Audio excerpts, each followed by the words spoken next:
O povo de Israel se assentou no Egito e os descendentes de Jacó e José se multiplicaram. Por muito tempo, os egípcios foram gratos a José por ter salvo o Egito de uma grande calamidade, e por isso seu povo era tratado com respeito. Muitos anos depois da morte de José, a vida dos hebreus que habitavam o Egito começou a mudar. Deus fez com que os descendentes de Abraão fossem férteis, e por isso a população de hebreus no Egito crescia rapidamente. A população de israelitas se tornou expressiva e ficava cada vez mais poderosa e influente. Mas quando subiu ao trono um novo faraó, que nada sabia sobre José e a dívida de gratidão que o Egito tinha para com o povo de Israel, a vida dos hebreus passou a mudar drasticamente. O faraó temia o crescente poder dos hebreus, que se multiplicavam e prosperavam. Ele estava convicto de que os israelitas deveriam ser contidos. Caso contrário, eles seriam tantos que tomariam o Egito para si. O soberano do Egito decretou que o povo de Israel deveria ser sujeitado a trabalhos forçados. Mas mesmo assim, os israelitas continuavam a se multiplicar. O faraó sujeitou o povo eleito de Deus à escravidão. E assim, a vida dos israelitas se tornou amarga. E sob o jugo dos egípcios, eles foram obrigados a realizar as mais difíceis e degradantes tarefas. Mas mesmo sujeitos à dureza da vida como escravos, o povo de Israel continuava a se multiplicar, assim como foi prometido por Deus a Abraão. O governante do Egito ordena que as parteiras israelitas matem todos os filhos homens do povo hebreu assim que nascessem. Elas se recusaram a obedecer à ordem que atentava contra a existência de seu povo. E quando foram questionadas pelas autoridades que perceberam que os meninos continuavam a nascer, elas afirmavam que as mulheres israelitas eram abençoadas com tal vigor que quando as parteiras chegavam, suas pacientes já haviam dado à luz.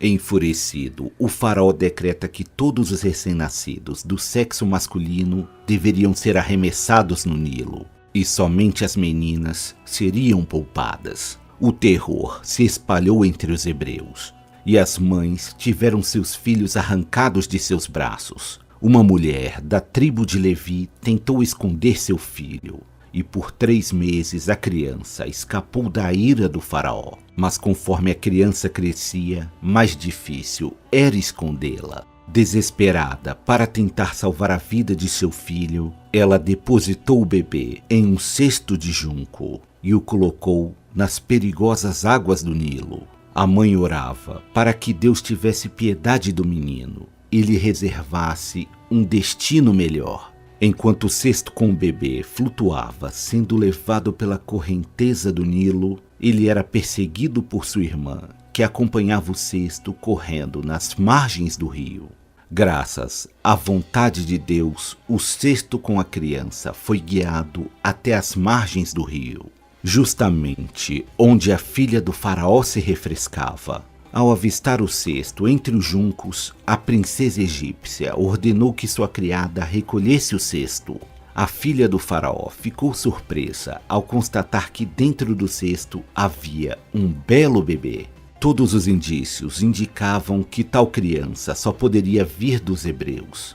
Mesmo assim, ela decidiu adotar a criança e lhe deu o nome de Moisés, pois ele foi retirado das águas. A criança cresceria em meio à mais alta nobreza egípcia, sem saber que um destino ainda mais glorioso lhe aguardava.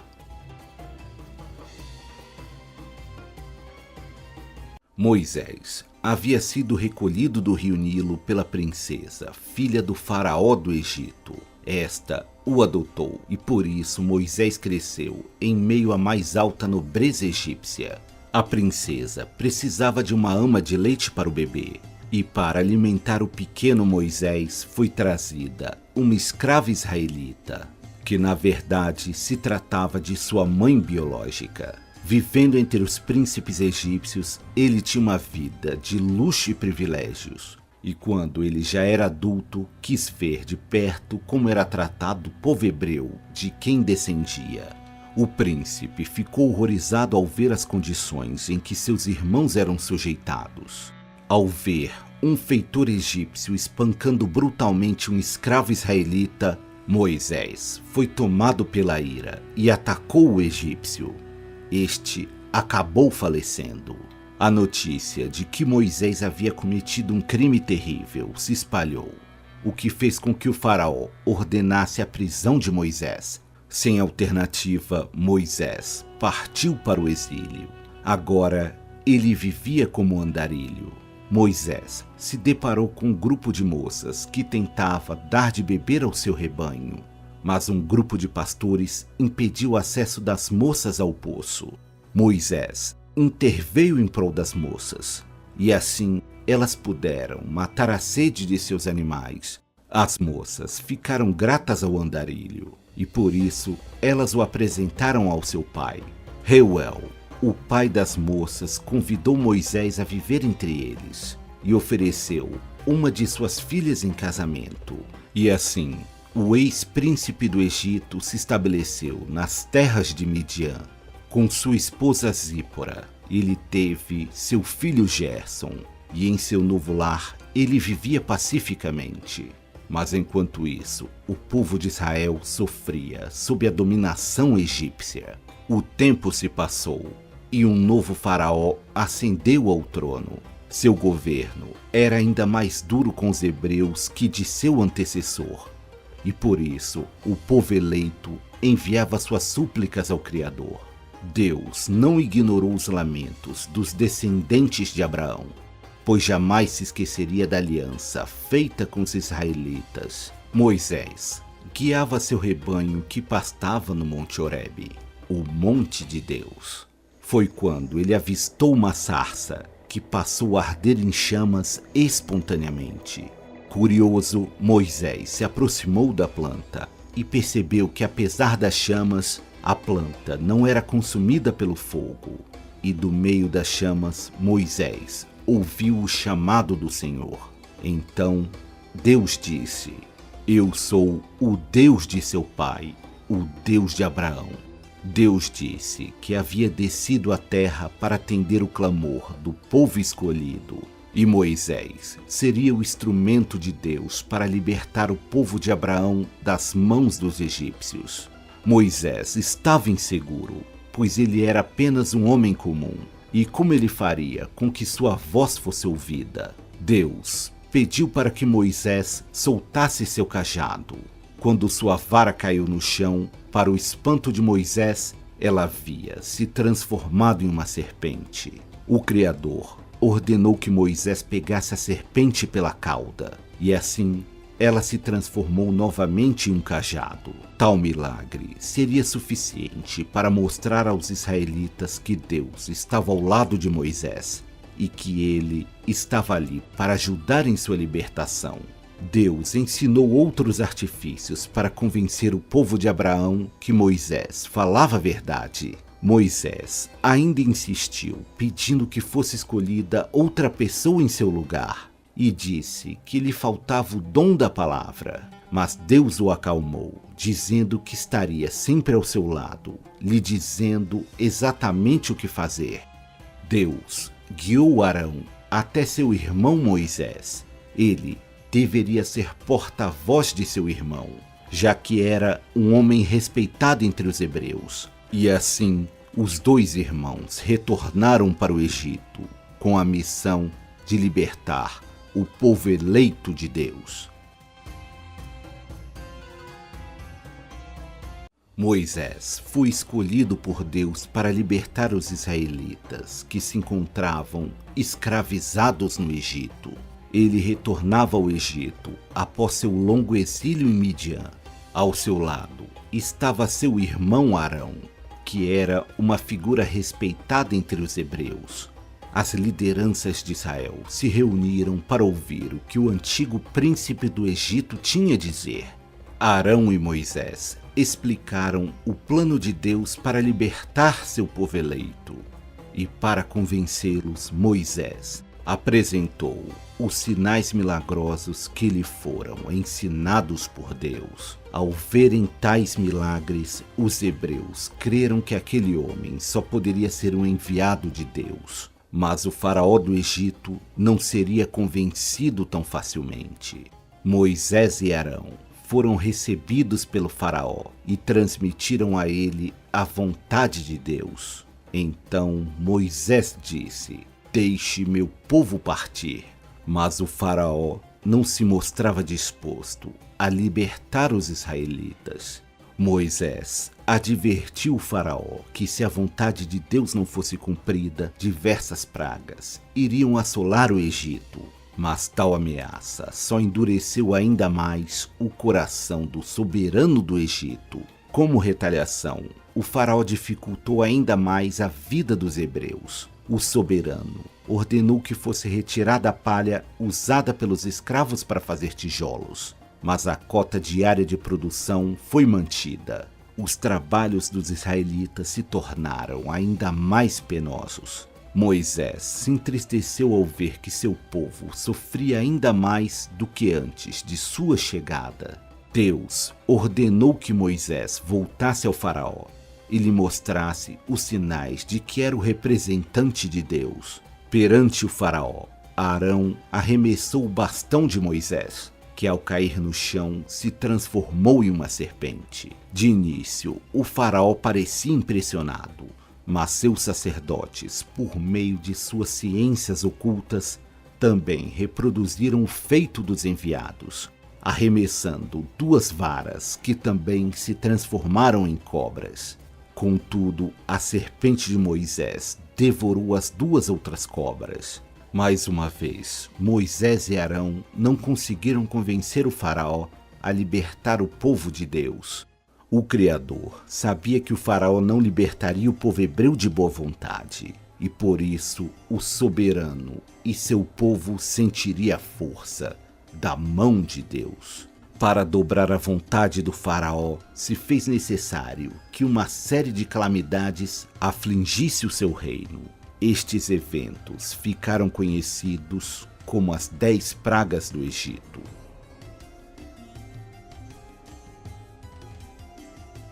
Moisés havia pedido ao faraó que libertasse os israelitas da escravidão. Fazia 400 anos que o povo eleito de Deus se encontrava sob o jugo dos egípcios. Mas o coração do faraó do Egito estava endurecido e por isso ele recusou o pedido de Moisés. A fé do povo de Abraão estava enfraquecida, mas Deus estava ao lado de Moisés e de seu irmão Arão, e estes seriam instrumentos de Deus para se fazer cumprir a promessa que Deus fez a Abraão e seus descendentes. Deus ordenou que Moisés fosse ao encontro do faraó, que navegava no Nilo em uma bela embarcação, e que pedisse novamente a liberdade do povo hebreu. Após mais uma recusa do faraó, Moisés golpeou o rio com seu cajado. As águas do Nilo ficaram vermelhas como sangue. Os peixes começaram a morrer e o odor fétido tomou conta de suas margens, e essas águas ficaram impróprias para o consumo. A impressionante cena realizada por Moisés não foi o suficiente para mudar a vontade do faraó. Tendo em vista que seus magos e sacerdotes lhe mostraram que também eram capazes de realizar tal proeza, o povo do Egito teve que cavar poços para saciar sua sede, e esta foi a primeira praga do Egito. O faraó continuou irredutível. Então, por meio de Moisés e seu irmão, Deus fez com que um número incontável de sapos emergissem do Nilo e invadissem as cidades. Os lares dos egípcios foram tomados pelos anfíbios, nem os palácios estavam a salvo, e sapos invadiram até mesmo o leito do faraó. E por isso, o faraó disse a Moisés que libertaria seu povo se ele retirasse tal praga que assolava o Egito. Assim, Moisés fez com que todos os sapos perecessem. Os corpos dos sapos se empilhavam nas ruas e a podridão se espalhava no ar. Quando o pior já havia passado, o faraó decidiu não mais libertar o povo eleito de Deus. E por isso, o Senhor ordenou que Arão irmão de Moisés, golpeasse a terra. O pó da terra que se levantou se transformou em inúmeros piolhos que infestariam o Egito. Os homens e os animais do Egito sofreram com a infestação de piolhos. Os magos da corte do faraó tentaram reproduzir tal feito, mas não obtiveram sucesso e concluíram que isso só poderia ser obra de Deus. Mas o faraó se recusava a ouvir até mesmo seus assessores, e por isso o Egito sofreu mais uma praga. Nuvens de moscas tomaram conta do reino do faraó, mas os lugares onde viviam os hebreus foram poupados por Deus dos incômodos incessantes causados pelas moscas. A teimosia do soberano fez com que Deus provocasse uma praga que causaria a morte do gado egípcio. Bois, cavalos, jumentos e carneiros morriam aos milhares, mas nem isso foi capaz de amolecer o coração do faraó. O povo do Egito e seus animais passaram a sofrer com sarnas, e seus corpos foram tomados por bolhas. Mesmo assim, o faraó ainda se recusava a libertar o povo de Moisés, o representante de Deus na terra. Disse que dos céus cairia um castigo sobre o Egito, como nunca antes visto. Uma poderosa chuva de granizo e relâmpagos aterrorizou o Egito, e muitos daqueles que não se abrigaram pereceram. A praga dos gafanhotos foi a oitava a assolar o Egito. Nuvens de gafanhotos devoravam tudo que estava em seu caminho. O faraó percebia que sua teimosia estava destruindo seu reino, mas seu orgulho o proibia de mudar de posição. O Egito então passou a ser tomado por uma névoa negra, e a escuridão tomou conta do reino do faraó. Por 3 dias, eles viveram na escuridão. Esta foi a penúltima praga a assolar os algozes do povo de Israel. Mas a pior de todas as pragas ainda estava por vir. Deus diz a Moisés que irá impor ao Egito seu último castigo. À meia-noite, ele passará pelo Egito e levará consigo a vida de todos os primogênitos do Egito. Nem mesmo os filhos mais velhos da alta nobreza egípcia seriam poupados. Deus diz que os prantos dos pais ecoariam por todo o Egito, mas o povo escolhido de Deus escapará ileso de tal morticínio. Deus orientou o povo de Israel a sacrificar cordeiros e cabritos em honra a Deus. Com o sangue dos animais sacrificados, eles deveriam marcar a entrada de suas casas. Os hebreus depois deveriam assar e comer a carne do sacrifício. E assim celebrariam a Páscoa do Senhor. À meia-noite, Deus enviou o anjo da morte ao Egito, que visitou todas as casas, ceifando a vida de todos os primogênitos, poupando apenas as casas daqueles que haviam deixado a marca do sacrifício. Entre todos os que pereceram, estava o filho e herdeiro do faraó. A vontade inflexível do faraó havia sido quebrada, e ele finalmente cedeu aos pedidos de Moisés, ordenando que ele e seu povo partissem do Egito. Moisés havia conseguido impor a vontade do Criador, e agora conduzia a nação de Israel até a terra prometida.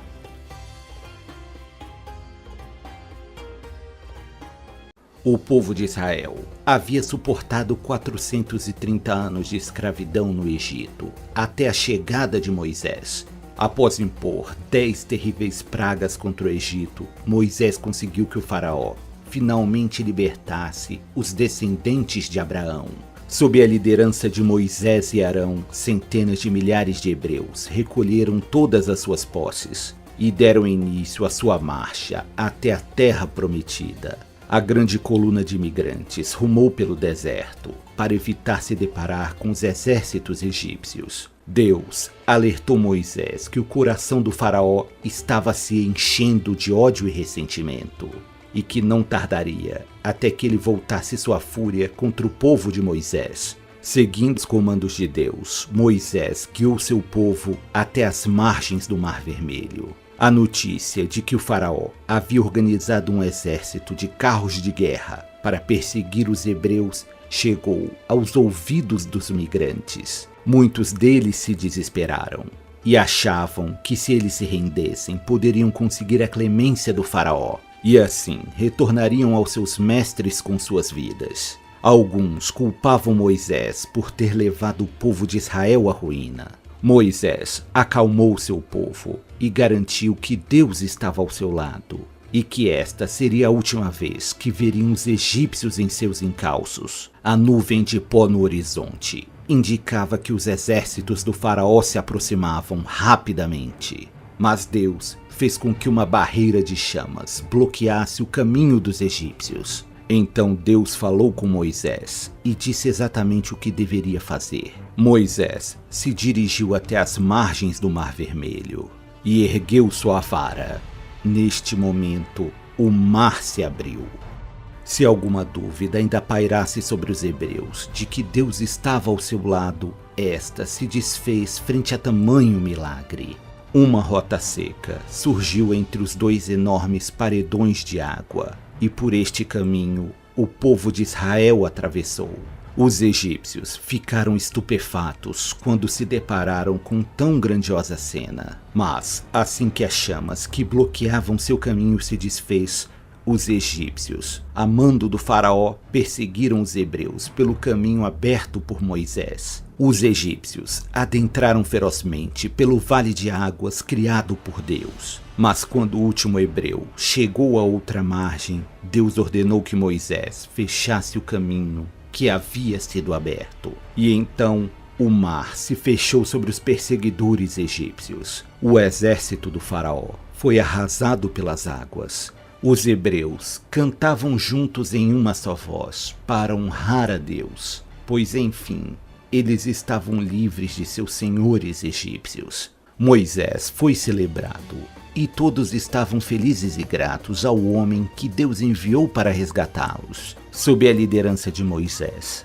a grande coluna seguiu seu caminho rumo à Terra Prometida.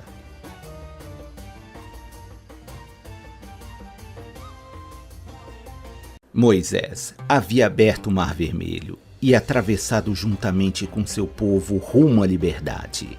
Por dias, Moisés e os israelitas caminharam pelo deserto e, com o passar do tempo, passaram a sentir fome e sede. Devido a este sofrimento, alguns reclamavam que melhor seria viver sob o chicote dos egípcios, a definhar de fome e sede no deserto até a extinção. Mas Deus não permitiria que o povo escolhido perecesse no deserto. Um alimento miraculoso veio dos céus, como uma graça de Deus. Tal alimento ficou conhecido como maná. Moisés bateu com sua vara em uma rocha e dela água passou a jorrar. Para suprir a necessidade de carne, Deus guiou um bando de codornas até os hebreus. E assim as necessidades do povo de Israel foram satisfeitas. Moisés guiou seu povo até a região de Sinai. Lá existia um monte, de onde Moisés conseguia conversar diretamente com Deus. Somente Moisés tinha permissão para subir no monte. Todos aqueles que ousassem subi-lo sofreriam uma morte fulminante. No alto do Monte Sinai, Deus revelou a Moisés o código de conduta que deveria ser seguido pelo povo de Israel. Essas determinações do Senhor ficariam conhecidas como os 10 mandamentos. Gravados em pedra, foram escritos os seguintes mandamentos: não terás outro Deus além de mim. Não farás para ti nenhum ídolo, nenhuma imagem de qualquer coisa no céu, na terra ou nas águas debaixo da terra. Não tomarás em vão o nome do Senhor, o teu Deus, pois o Senhor não deixará impune quem tomar o seu nome em vão. Lembra-te do dia de sábado para santificá-lo. Honra teu pai e tua mãe, a fim de que tenha vida longa na terra, que o Senhor, o teu Deus, te dá. Não matarás, não cometerás adultério, não furtarás, não darás falso testemunho contra teu próximo. E por fim, não cobiçarás a casa de teu próximo, não cobiçará a mulher do teu próximo, nem seus servos ou servas, nem seu boi ou jumento, nem coisa alguma que lhe pertença. Por meio destas leis, Deus renovaria a aliança com o povo de Abraão. Moisés havia apresentado ao povo escolhido os 10 mandamentos e também havia advertido seu povo das graves consequências que recairiam sobre aqueles que descumprissem os mandamentos. Os primeiros mandamentos eram bem claros, que anunciavam que não existia nenhum Deus além do Deus de Israel e que a idolatria seria um dos mais graves pecados. Moisés retornou ao Monte Sinai e lá ele permaneceria 40 dias em comunhão com Deus. Seu povo, que havia ficado aos pés do monte, começou a se desesperar, pois temiam que Moisés nunca mais retornasse. Arão,